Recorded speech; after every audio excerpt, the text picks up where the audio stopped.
এ বাবু, ছেলে পেলেরা, those are the young of our generation, of our community, try to come and attend in this majma quickly, otherwise we will lost our life. ये बच्चे जो दुर्भाग्य कर रहे हैं ना, इसको जल्दी लाना है। এই ছেলেরা তোমরা তাড়াতাড়ি আসো, যারা দৌড়ে বেড়াচ্ছ। আমি লক্ষ্য করেছি 12-13 বছরের ছেলেটার হাতে এই বড় মোবাইল, অধিকাংশ ছেলে পেলের হাতে আজকে। এটা আমাদের তরক্কি নয়, উন্নতি নয়, এটা আমাদের প্রোগ্রেস নয়, এটা আমাদের অবনতির একটা রাস্তা। এই যে 10, 12, 15, 14, 16 বছরের ছেলে মেয়েদের হাতে আজকের মোবাইল দিচ্ছি অথবা তারা নিচ্ছে, এটা আমাদের জন্য বড় খুশির জিনিস নয়, এটা আমাদের বরবাদির আসবাব, ধ্বংসের সামান। কেউ আমাকে বলবেন এই 8, 10, 12, 15 বছরের ছেলেটা মোবাইল নিয়ে কি করছে, কি প্রয়োজন তার? এই 10, 12 বছরের ছেলেটার এই এত বড় একটা মোবাইল। কখনো লক্ষ্য করেছেন 4-5টা ছেলে ফাঁকা জায়গায়, রাস্তার ধারে, গাছের নিচে 4-5 জন মিলে কি জন্য দেখছে আর খুব হাসাহাসি করছে? লোক গেলে বন্ধ করে দেয়। क्या है उसमें? है कोई ऐसा सीखने की चीज जो सीख रहा है? এই জন্য দোস্ত, আমাদের কমিউনিটিটাকে একটু বাঁচাবার চেষ্টা করি। আর ওই বাঁচাবার চেষ্টা করবে যার অন্তরে উম্মতের চোট আর দরদ আছে, ব্যথা আছে। কোরআনকে আল্লাহ পাক কোরআনে পাককে শুরু করেছেন, প্রথম পাতা কম বেশি সবাই জানে, কম বেশি সবাই, কম বেশি ওই জন্য বলা হয়। একেবারে 100-র 100 জানিয়ে কথা বললে ভুল হবে। আমার যে ছেলেটা 6-এ, 7-এ, 8-এ, 9-এ, 10-এ পড়ছে, একবার জিজ্ঞাসা করেন তো, এ বেটা 7-এ পড়িস, বইগুলো তোর সাবজেক্ট কি কি? তো বলবে কেন, বাংলা, ইংরেজি, ইতিহাস, ভূগোল, বিজ্ঞান, লজিক, ফিজিক্স, কেমিস্ট্রি, এতগুলো বই পড়িস তুই? হ্যাঁ। আচ্ছা, সূরা ফাতিহাটা একটু শুনিয়ে দে তো আমাকে। তো জিজ্ঞাসা করবে, আব্বু ওটা কি? মুসলমানের ঘরের ছেলে, बर्बादी कहां तक पहुंच गया।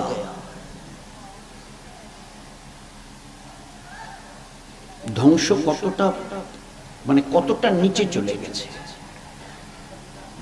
চাচা বাইরে থেকে তার বাড়ি এসে, তো বড় ভাইয়ের বাড়িতে গেছে, বলছে ভাবি মেয়েটা, বলে সে অনেক বড় হয়ে গেছে। আচ্ছা আচ্ছা বাড়িতে? বলে হ্যাঁ।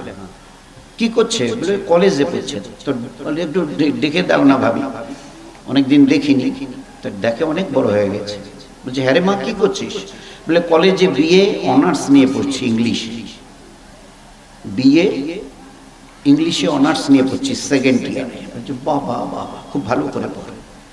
এই মা, তুই সূরা ফাতিহাটা শিখেছিস? জানা আছে তো?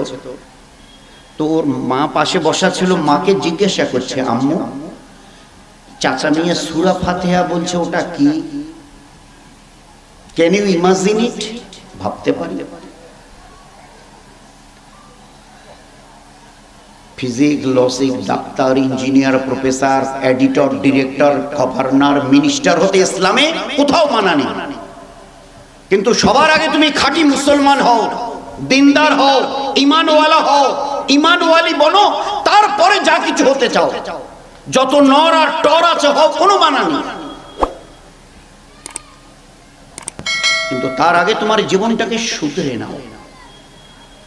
What is life? জীবনটা কি, এটাকে বুঝতে শেখো। আমরা কেউ দুনিয়া আসিনি, এই 750 কোটি লোক আছি না বর্তমানে দুনিয়ায়, প্রেজেন্ট অ্যাট দিস টাইম। তো আমরা এই 750 কোটির একটা মানুষ বলতে পারবো না আমি আমার নিজের ইচ্ছায় এসেছি। সে মানা না মানা পরের কথা, কিন্তু এ কথা বুক ঠুকে বলবে এরকম হিম্মত কারণে আল্লাহর এই জমিনে দাঁড়িয়ে নিজের ইচ্ছা কেউ আসেনি। তিনি পাঠিয়েছেন। তিনি যদি চার পায়া কোনো এরকম জানোয়ার বানাতেন আমাদের কিচ্ছু করার ছিল না, আমাদের কোনো ক্রেডিট নেই নিজেদের। আমরা দুনিয়ায় আসবো আমরা কেউ জানি না, তিনি দয়া করে মানুষ করে আল ইনসানু আশরাফুল মখলুক, ইনসান is the best creation than the other creations of this world. সবচেয়ে সেরা মখলুক করে আমি তোমাকে সৃষ্টি করেছি। তুমি দেখেছো দুনিয়ায় যত জানোয়ারকে আমি সৃষ্টি করেছি, জীব যত সৃষ্টি করেছি, প্রত্যেকের মাথাকে নিচের দিকে করেছি। দেখেছো জানোয়ারের দিকে লক্ষ কোটি জানোয়ার, সবার মাথা নিচের দিকে। তুমি শুধু একাই ইনসান, তোমার মাথাটাকে আমি স্ট্রেট সিধা করে তৈরি করেছি। এটা আমারই কুদরত, তুমি তোমার নিজের ইচ্ছায় সিধে করতে পারো। আমরা কেউ আসিনি, ও মেহেরবান আল্লাহ, তিনি দয়া করে মানুষ করে সৃষ্টির সেরা করে পাঠিয়েছেন। আজ তুমি সবাইকে চিনতে চেষ্টা করছো, তোমার যিনি বানানোওয়ালা তাকে বাদ দিয়ে। বলুন, কোনদিন ভেবেছো আমি কেন দুনিয়ায় এলাম, কেন তিনি পাঠালেন? আজকে যদি মা বাপ ডেকে বলে, এই বেটা একটু দৌড়ে বাজারে যা, তো একটু সিঁদুর খুঁজি বাজারে যা, তো আলটিমেটলি একটা প্রশ্ন আছে, কেন যাব, কেন পাঠাচ্ছ? তো বলে মেহমান আসবে, কিছু মাছ গোশ বিস্কিট এটা ওটা একটু মিষ্টি টিষ্টি নিয়ে এগিয়ে যা, ফল টল নিয়ে, কালকে আত্মীয় আসবে। তো যিনি পাঠান তিনি বলে দেন what is the reason to send, भेजने का मकसद क्या है? वो मियाँ बीवी दोनों कहते हैं इसके लिए तुम्हें जाना चाहिए, चले जाओ चले जाओ। আমার আল্লাহ আমাকে দুনিয়ায় পাঠিয়েছে, কেন পাঠিয়েছে কোনোদিন জানতে চাই না। দুনিয়াতে জীবন কাটানোর জন্য দিয়েছে না জীবন বানাবার জন্য দিয়েছে? জীবন কাটানোর জন্য লক্ষ কোটি জানোয়ারকে আল্লাহ বলছেন আমি পয়দা করেছি। এদের সামনে না জান্নাত আছে না জাহান্নাম। ওরা আপোষে মেলে খায় দায়, ছুটি করে, রং তামাশা সবকিছুই করে, মরে গেল, শেষ হলো। কিন্তু তোমরা তোমাদের জীবনকে কাটাবার জন্য দিইনি, বানাবার জন্য দিয়েছি। জীবনটাকে বানিয়ে নিয়ে আসো। Death is not the end of your life, মৃত্যু তোমার জীবনের শেষ নয়, দ্যাট ইজ দ্য বিগিনিং, শুরু হবে। একটা জীবন ছিল মনির আকারে, বাপের ব্যাকবোনে ছিলে, মেরুদণ্ডে। আমি আল্লাহ ওখান থেকে মায়ের রেহেমে পাঠিয়েছি, ওখানে 10 মাস ছিলে। ও একটা জগৎ ছিল, ওখানে তোমার চোখ কান হাত মুখ আমি যেমন চেয়েছি। কোন মুখ্যমন্ত্রী, ভারতের প্রধানমন্ত্রী, রাষ্ট্রমন্ত্রী, রাষ্ট্রপতি ডোনাল্ড ট্রাম্প, বাইডেন, জোন, তিনিও যদি চান যে আমার বিবির পেটের জন্য এবারে ছেলে হয়, বলছে যে ও হবে না। That not depends on your wish, তোমার ইচ্ছার অধীনে নেই।